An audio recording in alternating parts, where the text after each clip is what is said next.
Every day I get several messages from Muslims saying something like this: David, you talk about Muhammad in front of your books because you're too scared to say these things in front of ZAKIR NAIK. To you Muslims who think that Christian debaters are scared of ZAKIR NAIK, I'd just like to ask, what color is the sky in your world? Because here on Planet Reality, ZAKIR NAIK is a joke.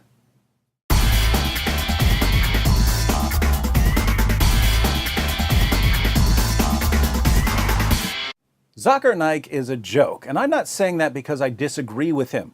I'm saying it because he's a complete joke. Let me give you 3 quick reasons. First, ZAKIR NAIK portrays himself as a champion debater, but he's never faced one actual Christian debater in his entire career. Compare Naik with someone like Shabir Ali. Shabir Ali has debated William Lane Craig multiple times. He's debated James White multiple times. He's debated Jay Smith multiple times. He's debated Mike Licona multiple times. He's debated Tony Costa multiple times. He's debated me multiple times. He's debated Sam Shamoun and Samuel Green and Jonathan McClatchy and Nabil Qureshi. Shabir Ali obviously isn't scared to face experienced Christian debaters.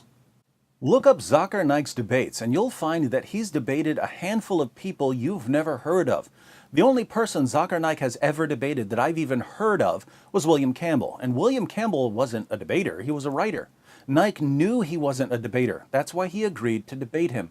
Naik only agrees to face people who either have no debate experience or know nothing about Islam.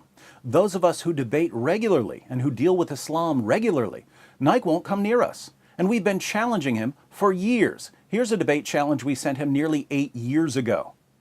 I've challenged him to debate. James White has challenged him to debate. Sam Shamoun has challenged him to debate. Nabil Qureshi has challenged him to debate. And do you know what he says when we challenge him to debate? He says, you have to guarantee that you will show up to the debate with 10,000 people. Now, that's a strange demand. If you look at ZAKIR NAIK's other debates with Christians, they didn't have to bring 10,000 people to the debate. In the 2 ZAKIR NAIK debates I've clicked on, there were only a couple hundred people in the audience. Why did ZAKIR NAIK debate them? I was recently watching one of Naik's Q&A sessions, and a Christian woman was at the mic. And ZAKIR NAIK said that if she wanted to debate, they could set up a debate. Ask your question in 2 or 3 sentences. If it is more than 2 or 3 sentences, yes, it becomes a lecture. Yes. If you want to have a lecture, yes, sure. If you want to have a debate also, we can arrange. Can you? Okay. You can come to Bombay. Right. No, it's not Bombay. I'm in the Gambia. Why was ZAKIR NAIK trying to set up a debate with a random woman who stepped up to a mic at a Q&A session? By the way, right after he challenged her to debate, he changed his mind and said that he refuses to debate women. Then he said that he would be happy to debate a religious scholar. But once again, Naik didn't say anything about bringing 10,000 people to the debate. Why does ZAKIR NAIK's 10,000 people rule only come into play when he's challenged by people who debate regularly? If some local pastor no one's ever heard of agrees to face him, suddenly Naik is ready to debate, even if the pastor shows up with no one. This is the age of the internet. Millions of people can watch a debate online. ZAKIR NAIK could have a debate with a Christian in a hotel room and people around the world could watch it. Why does he selectively apply his 10,000 people rule? Because he knows that in America, most Christians have no idea who he is, so they're not going to come out by the thousands to see him debate. He knows that Christian debaters aren't going to rent the Superdome to face him because we think he's a joke. So he made up a rule that he only applies to avoid actual debaters. Why? Because he's a complete, utter, total coward, and he knows that his arguments would be destroyed by any experienced Christian debater. And what do Muslims say when we point this out to them? Oh, ZAKIR NAIK refuses to face you debaters because you're beneath him. Wait, all of the actual debaters are beneath him, but the people he's debated, most of whom no one's ever heard of, they were important enough for him to face? How would we know who's beneath ZAKIR NAIK if he's never once stood on stage with an experienced debater? How would we know? Naik is like a guy who walks outside his house, punches someone in the face, and declares that he's the heavyweight boxing champion of the world without ever facing any actual boxers. It's pathetic. What's even more pathetic is that Naik's followers are so gullible they think he's a serious debater. There are serious debaters in the world. Naik isn't one of them. Second, ZAKIR NAIK's ministry pays people to convert to Islam.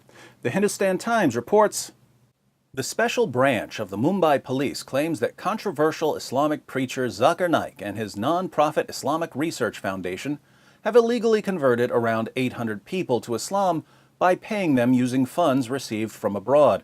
The allegation, if proved, could spell more trouble for Naik, who is being investigated for his fiery speeches and alleged extremist links.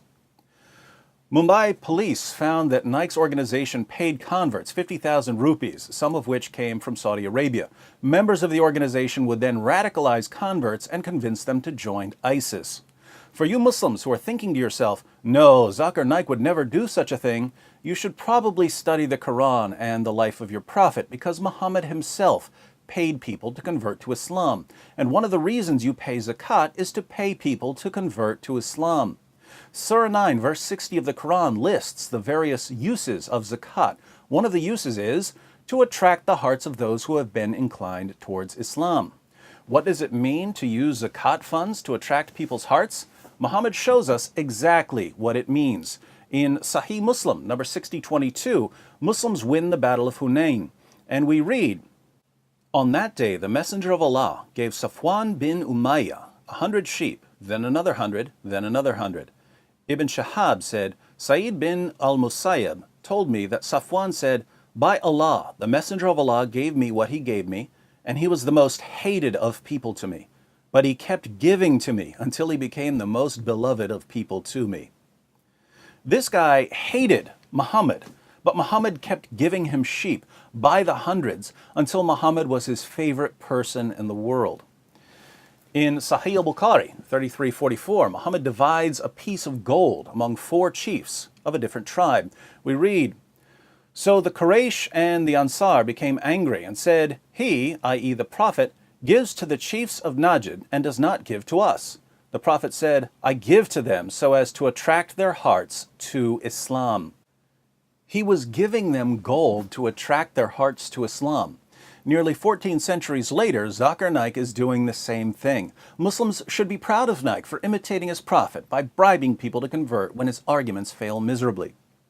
Third, a few years ago, when I was watching some of ZAKIR NAIK's talks to get some video clips for some shows, I was impressed that so many Muslims showed up to hear him speak when the talks were in English. I know a few Christians from one of the areas he was speaking in, and I said to them, it's cool that wherever ZAKIR NAIK goes, there are so many Muslims there who speak English. They said, oh, lots of the Muslims who show up don't speak English. I said, why do they show up? Just to be close to Naik? They said, no, the Muslim leaders bring them in to cheer. They tell the Muslims who don't speak English to cheer loudly whenever they hear other Muslims cheering. Now think about this. ZAKIR NAIK's organization has to bring in Muslims who have no idea what he's saying to cheer for whatever he says. Why? Because they understand that many Muslims, and even some non-Muslims, don't know enough about what he's saying to know if his arguments are good or bad. But if enough people are cheering for what he says, gullible audience members will assume that he must be right. So Naik's organization loads the audience with people who cheer for him no matter what he says, because the cheering has a psychological impact on gullible audience members. This is the Islamic version of a laugh track for a comedian who isn't funny. And let's face it, a laugh track would be much more appropriate for a ZAKIR NAIK lecture than for a comedian. Putting all of this together, many Muslims regard ZAKIR NAIK as their best debater and top apologist. Who is ZAKIR NAIK? He's someone who pretends to be a champion debater even though he's a complete coward who instantly backs down from every single experienced Christian debater who challenges him. He's someone who pays people to convert to Islam just as his prophet paid people to convert to Islam.